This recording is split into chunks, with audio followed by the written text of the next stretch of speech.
నమస్తే అండి. అందరూ బాగున్నారా? మీరందరూ బాగుండాలని మనస్ఫూర్తిగా కోరి ప్రార్థిస్తున్నానండి.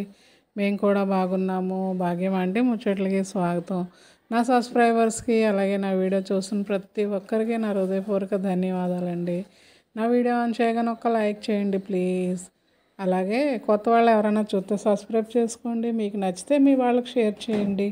వీడియోలోకి వెళ్ళిపోదామండి. మొన్న నేను ఆల్రెడీ పెట్టానండి ఫొటోస్, వీడియోస్ కొన్ని. అయితే ఒక అబ్బాయి ఫోన్ చేశాడు. ఆంటీ నా ఫోటో ఎందుకు పెట్టలేదు ఆంటీ అన్నాడు. నిజంగానే బాధ అనిపించిందండి. అంటే తను కూడా చూస్తాడు కదా. అయితే నా ఫోటో ఎందుకు పెట్టలేదు అనగానే అయ్యో చాలామంది మిస్ అయినట్టున్నాను అయితే అనేసి అడవిలో కొంతమంది ఫొటోస్ గుర్తులేక పెట్టలేకపోయాను. ఇంకా అందుకని ఆ ఫొటోస్ కూడా పెట్టేద్దాము, మీ అందరికీ చూపిద్దాము ఎవరెవరు అన్నది అనేసి నేను వీడియో చేస్తున్నానండి. చూసిందే చూస్తున్నామేంటి అని అనుకోకండి. కొంచెం ఆంటీ మీద అభిమానంతో మా వాళ్ళందరినీ, మా చర్చిలో వాళ్ళని, అలాగే మా బంధువుల్ని, మా చుట్టాలని, నన్ను ప్రేమించే ప్రతి ఒక్కరిని మీరు కూడా చూడండి, మీకు పరిచయం చేస్తాను. అయితే ఇంకొక విషయం ఏంటంటే 2 రోజుల నుంచి నా వాయిస్ సరిగా లేదండి. అందులో ఒక ఇద్దరు ముగ్గురు మటుకు గమనించారు. అమ్మ ఎలా ఉన్నారు ఏంటని. విజయ్ అయితే కంపల్సరీ అడుగుతాడండి. నేను హుషారుగా ఉంటే తెలిసిపోద్ది, అలాగే నేను డల్గా ఉన్నా తనకు తెలుస్తుంది. నాకు చాలా ఆనందం అనిపించింది. అంటే కడుపున పుట్టిన కొడుకులు లేకపోయినా దేవుడిచ్చిన కొడుకులు ఉన్నారే. మా నాన్న అలాగే నా వాయిస్ గుర్తుపెట్టేవాడండి నిజంగా. నేను ఎప్పుడన్నా బాగా మాట్లాడితే ఏమీ అనేవాడు కాదు, కానీ కొంచెం నీరసంగా ఏమైందిరా, ఏమైంది చెప్పమ్మా, ఏమైంది చెప్పు, లేదంటే నీ మాట ఇలా ఉండదు అనేసి పదే పదే అడిగేవాడు. అలాగే ఇంకొక అమ్మాయి కూడా అడిగిందండి, ఆంటీ మీ వాయిస్ ఎందుకో డల్గా వస్తుంది అనేసి. నిజమేనండి. కొంచెం డల్గా వచ్చింది 2 రోజులు. అదే నేను రక్షణ తీసుకున్న పాస్టర్ గారు, పాస్టర్ అమ్మ గారు వాళ్ళు ఇంకా అందుకే చూపించాను అనమాట. ఇంకా ఇప్పుడు మనకి వస్తున్న తిమోతి పాస్టర్ గారండి ఈయన.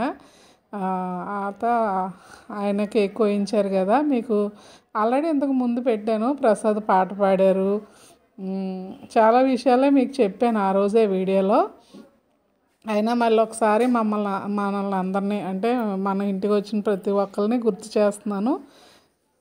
అయితే మీరు చూడండి, ఇదిగోండి పాశ్రమ్ గారు అలాగే పద్మావతి గారు ప్రార్థన చేశారని చెప్పాను. మా బావగారు కూడా వచ్చి చాలా హ్యాపీగా నిలబడ్డందుకు మేము చాలా హ్యాపీ అని చెప్పాము. అది కూడా తర్వాత ఏంటంటే పెద్దవారు అయిపోయారు కదా, ఆయన కొంచెం రాలేకపోతున్నారు, రారేమో అనుకున్నానని కూడా చెప్పాను. కానీ వచ్చినందుకు మేమైతే చాలా చాలా హ్యాపీగా ఫీల్ అయ్యామండి. కుటుంబంలో సమస్యలు అవి కామన్ వస్తాయండి, చిన్న చిన్నవి. కానీ ఏదన్నా కష్టం వచ్చినప్పుడు, అలాగే ఏదైనా ఇలాంటి ఫంక్షన్స్ జరిగినప్పుడు ఇవన్నీ కలిసి ఉండడం అన్నది చాలా మంచిది.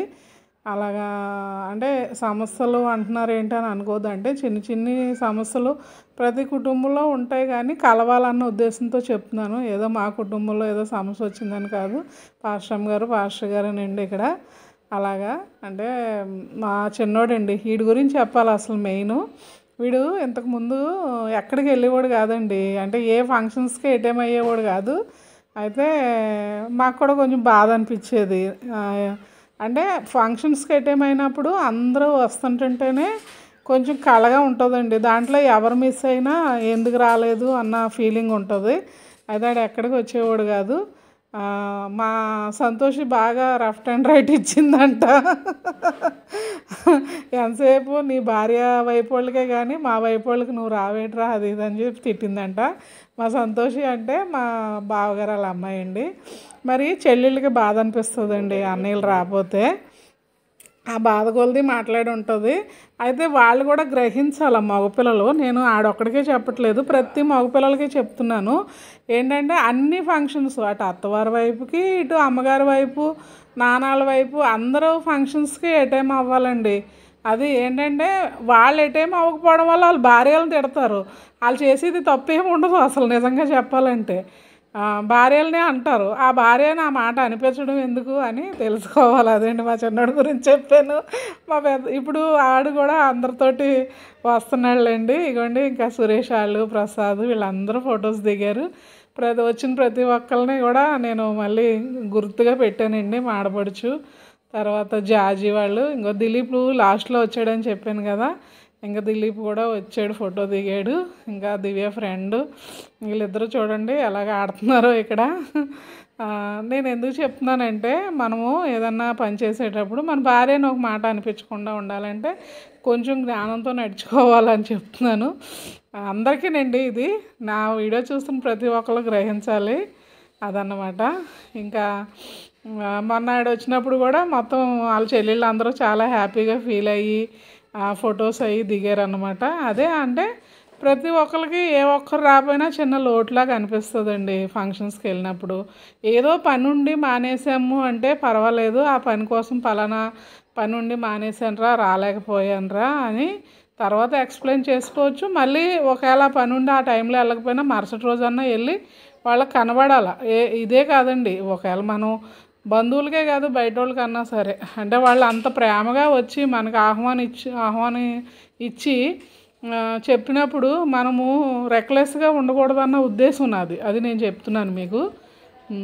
మొన్న మా వడ్ల మన్నాడులో నుంచే పాపం నాగులని వాళ్ళ అమ్మాయి పెళ్ళని ఫోన్ చేసిందండి. అయితే అంకుల్ గారికి బాగోలేదు కదా, నేను వెళ్ళలేకపోయాను. తనకు ఫోన్ చేసి చెప్పాను, అరే నాగులు నేను రాలేకపోతున్నాను రా, ఏమనుకోకు, బాగోలేదు, ఇప్పట్లో నేను ఎవరు పెళ్ళిళ్ళకి ఎవరు ఫంక్షన్స్కి అటెండ్ అవ్వలేను అనేసి. ఎందుకంటే మా చెల్లిగారు అబ్బాయి అజయ్ది కూడా ఎంగేజ్మెంట్ అయితే అక్కడికి కూడా వెళ్ళలేదండి. ఇంకా దాని మూలాన ఏంటంటే అలా ఫోన్లో చెప్పి తర్వాత నేను ఎప్పుడన్నా వెళ్ళినప్పుడు కంపల్సరీ వాళ్ళని కలుస్తాను, గ్యారంటీగా కలుస్తానండి, మాట్లాడతాను వాళ్ళతోటి, చెప్తాను సమస్య ఇలాగ అందుకే రాలేదురా ఏమనుకోవద్దని. అలాగా మనం కొంచెం ఉంటే మన మీద కొంచెం గౌరవం ప్రేమ వాళ్ళకే ఉంటుంది. రాలేదు అంటే ఏదో కారణం చేత రాలేదు, లేదంటే వస్తుంది అన్నదే మనం అనిపించుకోవాలా, అదండి. అలా జరిగింది. ఇంకా అందరు ఫొటోస్ పెట్టాలన్న ఉద్దేశంతో ఈ వీడియో అయితే చేశాను. మా చిన్నోడు కూడా చూడండి వాళ్ళ చెల్లెలతో ఎంత హ్యాపీగా ఫోటో దిగాడో. ఇది మా బావగారితో మేనల్లుళ్ళు మేనగోడళ్ళు ఫోటో దిగారండి. అలా ముగ్గురు అన్నయ్యలు, చెల్లి కూడా దిగింది. తర్వాత ఇగోండి ఇక్కడ మేనల్లుళ్ళు మేనగోళ్ళు అనమాట.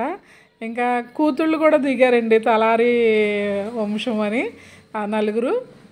అయితే మొత్తం వాళ్ళ ఆరుగురు అయితే మరి మా సంతోషి దూరంగా ఉంది కదా, హైదరాబాద్లో ఉంది, మీకు చెప్పాను కదా. ఇంకోటి పెద్ద మేనల్డ్ అనమాట ఆడు. అందుకని ఇంకా ఆడు దిగాడు. అలాగా వాళ్ళందరూ ఫొటోస్ దిగి అందరూ చాలా హ్యాపీగా వెళ్తుంటే నాకైతే చాలా హ్యాపీ అనిపించింది.